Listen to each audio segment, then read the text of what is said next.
ہمیں اندازہ نہیں تھا کہ جس امریکہ کے لیے یہ سب کچھ ہم کر رہے ہیں، ہم اپنے مغربی بارڈر کو خراب کر رہے ہیں، ہم اپنے مسلمان ہمسائے کے خلاف جائیں، وہی امریکہ جو ہے وہ ساتھ دے گا اس کا، انڈیا کا۔ اور خاص طور پہ وہ جو وائس پریزیڈنٹ کا سٹیٹمنٹ ہے کہ انڈیا کو ہم کہتے ہیں کہ تھوڑا سا ریسٹرین دکھائے۔ ابھی یہ کل کا بیان آپ دیکھیے، کل کا جو بیان اس کے اسپوکس پرسن کا ہے، اس اسپوکس پرسن کے بیان کے آخری 2 لائنز اگر میں آپ کو پڑھ کے سناؤں تو آپ حیران رہ جائیں۔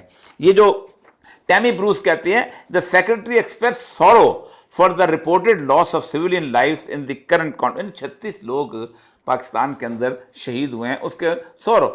ہی retreated his call for Pakistan to take concrete steps to end any support for the terrorist group۔ یعنی آپ سوچ سکتے ہیں کہ ہمارے ہاں لوگ مرے ہیں اور ان میں بھی بیچارے معصوم بچے، یعنی جن مساجد کے اوپر حملہ کیا گیا، تو ان کو آپ نے کہا جی مولانا مسعود اظہر کا بھائی ہے تو وہ جناب پتہ نہیں کیا ہے، اور لشکر طیبہ کا جو لوگ جو ہیں وہ ایک ویلفیئر کا مدرسہ مدریس کے کا۔ لیکن بہرحال میں ان میں ڈیٹیل میں نہیں جاتا۔ اس ٹیررسٹ نیٹ ورک کو دوبارہ کہا اس کی چیز اٹھائے گی۔